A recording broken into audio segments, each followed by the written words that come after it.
अस्सलाम वालेकुम friends. Drama series जुर्म की कहानी इतनी दिलचस्प और सस्पेंस से भरपूर और उलझी हुई है कि हर शख्स अपनी जगह मुजरिम और आयला का कातिल नज़र आता है।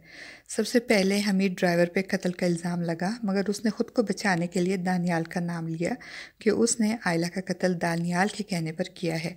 और जब दानियाल गिरफ़्तार हुआ तो उसके साथ उसके बाप के ऑफ़िस में काम करने वाली उनकी CEO सामिया का नाम भी सामने आ गया। और सामिया और दानियाल के ताल्लुकात के सामने आते ही आयला के कत्ल का शक दानियाल के साथ साथ सामिया पर भी हुआ कि शायद इस कत्ल की मास्टरमाइंड सामिया है। मगर सामिया के साथ साथ दानियाल के बाप और माँ पे भी कातिल का गुमान होने लगा। पुलिस अपना काम बड़ी जानफिशानी से कर रही थी, मगर केस का सिरा हाथ नहीं आ रहा था। और ऐसे में दानियाल की माँ की जहानत से असल कातिल बेनकाब हो गया।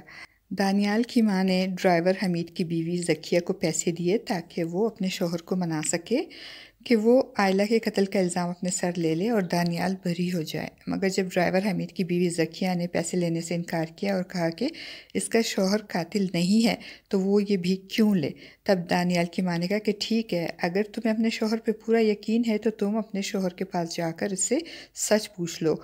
अगर तुमको उस पर यकीन है कि वो तुमसे झूठ नहीं बोलेगा।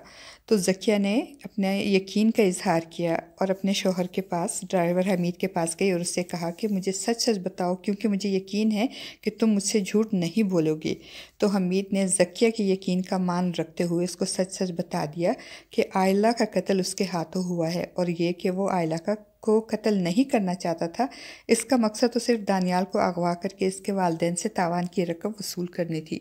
मगर इसके साथियों ने गलती से दानियाल के बजाय आयला को अगवा कर लिया और जब जान बचाने के लिए आयला ने इसके चेहरे से निकाब खींच लिया तो उसे पहचानने के डर से अपने हाथापाई में इसके हाथों गोली चल गई और गोली लगने से आयला की मौत वाक़या हो गई। फ्रेंड्स, आप इसे दानियाल की माँ की जहानत कहें या उनकी सिक्स सेंस कहें कि उनको ड्राइवर हमीद पे ही शक था और उन्होंने ही रिक्वेस्ट की थी पुलिस से कि वो उनकी मुलाकात के दौरान उनकी बातों की खुफिया रिकॉर्डिंग भी कर लें।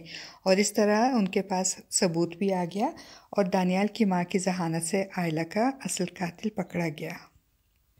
और दानियाल, सामिया और दानियाल के वालिदैन जो कि शक के दायरे में थे, सब बेगुनाह साबित हुए।